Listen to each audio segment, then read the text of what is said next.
You know, I was thinking, we've done Chinese food and Japanese food and Italian food and Mexican food and even Filipino food. But the one food we've not done is the food of my people. So today's show is Jewish food. It's gonna be delicious. A lot of paper towel. Look at that. You can make it. Who doesn't want that? Oh.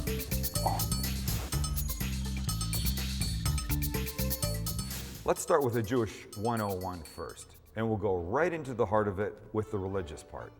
This is the Torah. The Torah is what we use to study from, to learn from.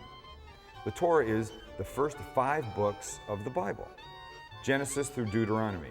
This is the version you would hold from at home, study from in a synagogue. The big fancy version is a big Torah, a big scroll right behind me. That you would use for special occasions, things like a bar mitzvah. And speaking of a bar mitzvah, bar mitzvah means son of the commandment and marks the passage to adulthood for a Jewish youth. What was once just for boys is now for girls as well. And a bar mitzvah takes about a year of very intense study and preparation to be able to lead the service on the child's bar mitzvah day. My middle son Jordan recently celebrated his own bar mitzvah, and as a parent, I couldn't have been any more proud. One of the things you might hear about somebody who's Jewish is that they're kosher. Kosher simply refers to the proper methods of food preparation and the dietary laws governing how certain foods are consumed. One of the most easily recognizable pieces of Jewish wear is the yarmulke, or kippah, or skull cap. And it's an ancient practice for Jews to wear a yarmulke on their head during prayer.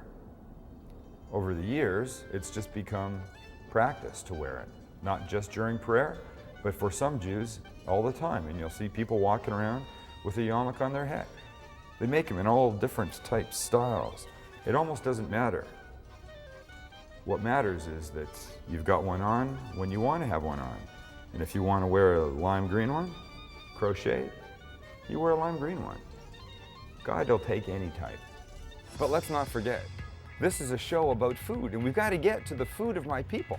So we're not going to get on a plane and go to Israel. It's a long way, and that's not going to happen. So you come to a deli. And the deli we're at, DZ Aiken's. This place has got the food of my people covered. I mean, covered. Everything's here. You're going to see it all right now. From gigantic sandwiches to smoked whitefish, and from beautiful salamis to gorgeous loaves of challah, DZ Aiken's is the king of Jewish delis in San Diego. I sat down with Neil Aiken, one of the owners, and we had a little food. I don't know if you got enough food here, sir. Well, you know what? This is not about me. This is about these guys learning what we're doing here. Jewish food is home food. It's soul food. It's Eastern European fare that, just makes you feel comfortable. That's what it is. I'm very comfortable right this minute. Right? So let's go appetizer-ish kind of stuff right in front of me. Right there we have chopped liver. Delicious, nice, creamy chopped liver. And herring. Creamed herring. Sour cream herring. Sour cream herring. And then next to it, we've got whitefish salad, and whitefish salad is absolutely to die for. Chopped liver. I'm the first to admit it sounds awful. It sounds awful, and most non-Jewish people are going, I don't want chopped liver. Don't even bring that stuff around me. Look at it, too. You just got to get in, and you just got to try a little bit of it. Suzanne behind the camera is going to have some a little bit. Her eyes are like going, I don't want chopped liver. Okay, right here is we've got a stuffed cabbage roll. This is my dad's personal recipe. Want me to cut you a piece of that? Yeah. My dad is one amazing cook. All right, sir. Okay, I'm gonna have a big bite. Dig it. DZ's been here for 20 what? We've been here literally as long as I've been alive. We've been here for 25 years. Right here is fresh kasher varnishkas, which is bow tie noodles with poached buckwheat and fried onions. You've got your kreplach. That is a kreplach, exactly. It's brisket and onion that's fried together. Look. And then, yum. It's so good. I love them. In like a pasta noodle, my grandmother used to make thousands of these things at a time. She was a machine. Grandma Ruth. Right here we've got potato knish, which is potato, sour cream, onions. It's all mixed together, similar to the pierogi. All right, tell me what I'm about to eat here. Now, this is kishka. There's kosher Passover, and then there's this one. And it's got some carrots and celery, and it's all mashed up and stuffed into a derma. In an intestine. Intestine lining. I'm sorry, should I say that again? All kinds of really cool, great things inside of an intestine lining. Hey, look at every group has their weird food. And maybe the outside of this is weird, but the inside is not. There was not a lot of money in Eastern Europe in those days, and they had to make do with what they had. That's why you end up with stuff inside of intestine and potatoes being used for all kinds of things and stuff. But this they didn't have. This is a #1 is what we call it. It's a corned beef pastrami and tongue on rye bread. How do you, it's not even possible. Is it? It's not easy, but I watch people do it all day long.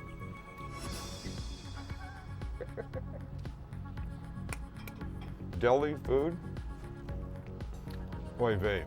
Oy vey basically means holy crap. You can use it for all kinds of things. My brother had another accident today. Oy vey. Your grandmother's coming, but she's not bringing her teeth. Oy vey. That kind of thing. It works all over the place, right? Look at the size of this sandwich and I just took a bite. Oy vey. You go out for Chinese food, you go for Japanese food, you go for Italian food and Mexican food. Go out for Jewish food. Why not? Yeah. Stay tuned right where you are, because when we come back, I'm going to show you in my own kitchen how to make some really easy stuff. Oy vey, will it be good? Schmendrick. A jerk, a goof, an idiot. I don't want to hang out with the guy. He's a total schmendrick. Schmendrick. If I had to put my finger on one item that would be the food of our people, it'd probably be this, matzah. And I know you've heard about it, and maybe you've seen it. I don't know if you've eaten it, but remember the 10 Commandments when the Jews had to flee Egypt? They didn't have time to make bread the way they normally did, meaning let it rise. So they made it without the leavening agent, patted it on rocks, it turned into this, and out they went, skedaddling from the Pharaoh who's about to come after them. This is the important piece in something called Matzo Brei. Oh yeah, baby. I could eat this all day long. It's especially good at breakfast. So we're basically making what amounts to be Jewish French toast. Jewish French toast. So here's what we do. We're gonna take 3 pieces of matzah. And there they are. They're beautiful. And if you just tasted a little piece, it's very cracker-like. I'm just gonna break them up a little bit. I'm gonna put hot water over the top just to cover it for only about a minute. So this gets really no more than a minute. You don't want it mushy, you want it still just a tiny little bit crispy. And that's why I've got it in this colander, so I can just do this. A couple eggs out of the fridge.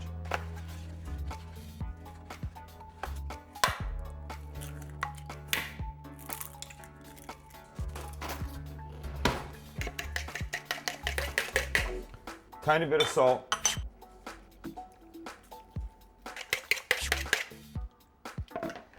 And now, the matzah. It just goes right in. I know you're looking at me going, all right, I thought, Jewish food was like bagels and lox and cream cheese and stuff like that. I didn't think they were putting like crackers inside of their eggs. Matzo Brei. Suzanne just says to me, it doesn't really look all that appetizing. I'm thinking, she's got a point. But, wait till you try it. Wait till you try it, and oh yeah, she's gonna try it. And a little butter. Just make sure that the butter, oil, greasy stuff is all the way around, okay? And now you just grab the egg matzah mixture and it slips right into the pan. Here's what we're doing. We're cooking it on the one side until it sets, kind of like an omelet kind of thing. And then we're gonna flip it over, cook the other side, and take it out. And when we take it out, trust me now, that's when all the magic happens. Okay, so at this point, I can see that it's ready to be flipped underneath. You want to try and flip it all in one movement. See that? Nice, starting to brown a little bit. So we cook it on this other side. All right, ready? Remember the other side is the one we want? That's how you want it to look. See that? You see the corners, the edges, and now it just goes on a big plate. At this point, we're gonna add two things. Stay right where you are. We're gonna add some, that's the secret. This, fresh ground pepper, and grape jelly. Oh, I know what you're thinking. All right, the thing's already weird with like basically crackers and eggs. For breakfast, you're telling me? Yeah, I'm telling you for breakfast. And now you're gonna put grape jelly on it. Yeah, now I'm gonna put grape jelly on it. And you grab a fork. And then you come in and you find yourself the perfect bite. I like these edges. That's where I'm going. And a little bit of the grape jelly. Food of my people. Moses, give me 2 minutes to finish this. I'll be right there. I'm already packed. It's one thing for a Jewish kid from Canada to totally dig Matzo Brei. It's another thing for the non-Jewish Suzanne behind the camera to try Matzo Brei. So we'll try a little experiment now. I will take the camera and we'll give Suzanne this clean fork and we'll see how she does. This may be a television first. Here we go.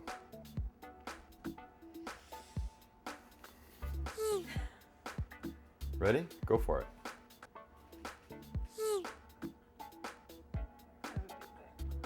You need the jelly.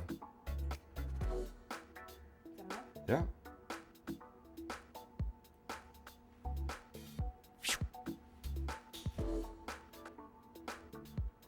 It's too much time. That can't be a good thing. I think it's good. You think it's good? All right. Bad experiment. Here's the deal. You stay where you are. I'm gonna finish this. Suzanne's, I don't know what she's gonna do. And coming up, a little souffle thing. Still Jewish, of course, that I think you're gonna like. Nosh. A bite, a snack. I could use a little nosh. I've not eaten all day. Nosh. A blintz is a Jewish crepe. I love them for breakfast, lunch, dinner, fantastic. Brunch food, fantastic.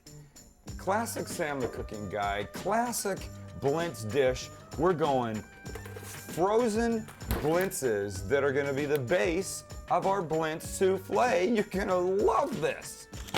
All right, here's where we're gonna start. We take a little butter and throw it in our casserole dish. Now we need to melt it. And there you have melting butter in your dish. Can't keep it there too long or the thing will crack. Trust me, I've done that before. Low heat's the way to go. Couple things out of the fridge, couple things out of the cupboard, and it's a bingo bango, and we're like happening. All right, I need some eggs. I need some sour cream. I need some sugar. I need some vanilla. I need some, hold on, nobody move. Nobody move. A little vanilla, a little Grand Marnier, and some sugar. And a bowl. Where's that bowl? Oh, got it. Let's go 4 eggs right here. 1, 2, 3, 4. 100 cracking. Little piece of shell. Most television shows would not have drawn attention to the fact that there's a little piece of shell in there. Me, I'm a realist. If it's there, I want you knowing about it.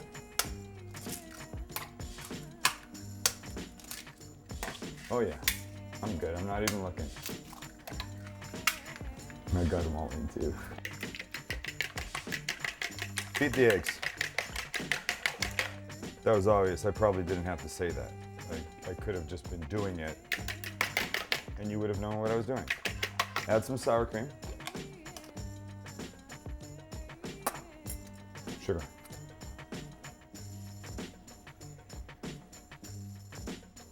I know you're thinking it looks like a lot, and it wasn't that much. It just looked like that much. Mix this.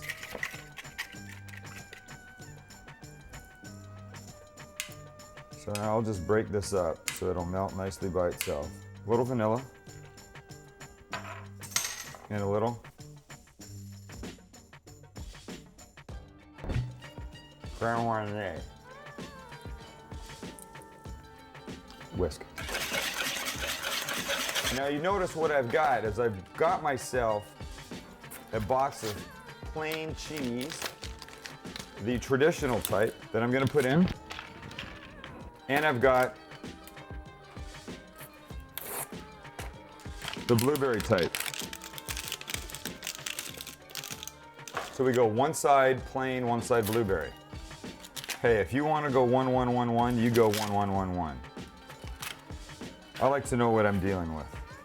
You get this little stuff and you put it over the top.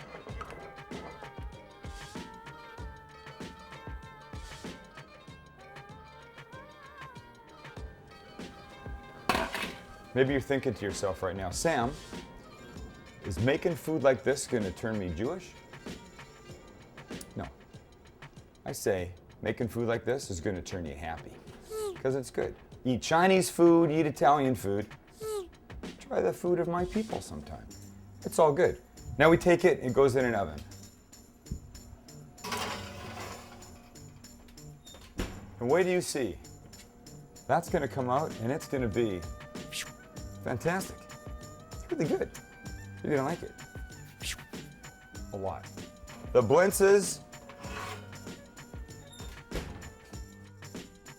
are gorgeous. Look at that. Light, puffy, beautiful. I don't think you have to be Jewish to appreciate something like this. But then we got to get them out, and that's not going to be so easy. Now you remember how they went in. One side's blueberry, one side is cheese, and I want some of each. So we'll try and see if we can figure this out. Look what happens as you do this. One side there, here comes the blueberry. Food of my people. Let's take a little bite, shall we? Right here. Oh, it's gonna be bad. But I can do it, because I've been eating this food for years. I grew up on this stuff. I was basically breastfed on this stuff. That didn't come out right. You know what I mean. I've been having it for, you know. Look at the heat. The whole thing is just gorgeous. The edges, the beautiful color, the lightness, the egg, the sugar, the Crème Marnier. Who knew? But don't go away. We're rocking through Jewish Day with one more thing that I don't even want to tell you. You just got to come back and see it. Okay. Spilkes. Butterflies in your stomach. I've got an interview in 5 minutes, and if I got spilkes. Spilkes. And so he turns to the rabbi and he goes, I didn't say fagels, I said bagels. I know. I can't. I know exactly. I know, but they're here. I gotta go. No. Bagels. I gotta go. I love you too. See ya. Oh my God, that's so funny. I don't have the time to tell you all of it right now. So, but we have to cook. This segment, brisket. I know, brisket. Still, the food of my people, absolutely delicious. And it's right here. This is a brisket. And a brisket is essentially the same piece of meat as a corned beef, just done a little differently. And it comes from, well, I have a map. It comes from this part of the cow. You see like the front chest area. And the thing about brisket and the thing about corned beef is that they start off tougher because they're where all the muscles move. They're basically muscle right here. So you have a choice. Don't eat it because it'll be too tough, or cook it for a long time, and that's what we're gonna do. Let me get some garlic and some oil. Brown sugar, soy, and tomato paste, and dry mustard. Pepper and Jewish Food Day, kosher salt. Put a little oil on the brisket, just a tiny bit. And it's gonna get a little salt and a little pepper rubbed in both sides. I'm trying to be fairly quick about this so we can get it into the oven and get it happening, because I really want it coming out on the other side. Chop up the garlic. Rub garlic in, right? Into the brisket. If you're gonna cook, your hands are gonna get dirty. You're gonna have to touch meat at some point. Now we're making a little sauce for this. And the sauce goes in a bowl. We go like this. 4 ingredients: brown sugar, soy, little tomato paste. I'm racing because I just want to get it in the oven. And when it comes out of the oven, heaven on earth. Heaven on earth. Tomato paste goes in here, just like that. And now dry mustard. And now that's it. And now we're mixing. Here we go.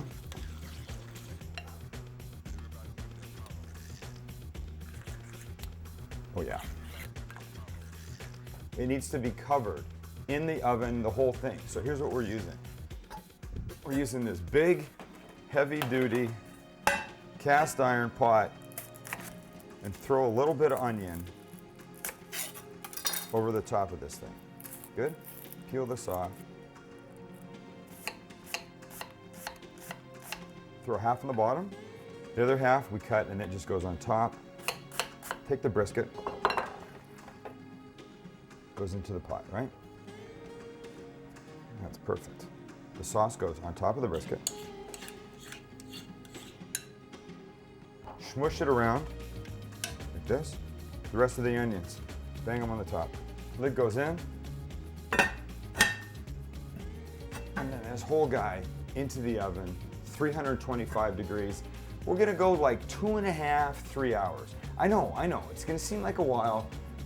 We'll speed it up, and then when it comes out, wait to see what we've got. See ya. The clock's rolled, it's been 3-ish hours, and out she comes. And there's a whole smell thing going on that you unfortunately cannot be aware of unless you're right here. It's shrunk down, you know, you've lost maybe a third of it in the cooking process. But let's take it out now.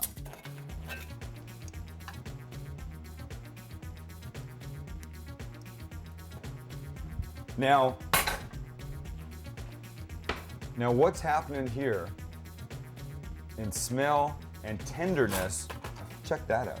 I mean, this is just crazy. This is so freaking beautiful.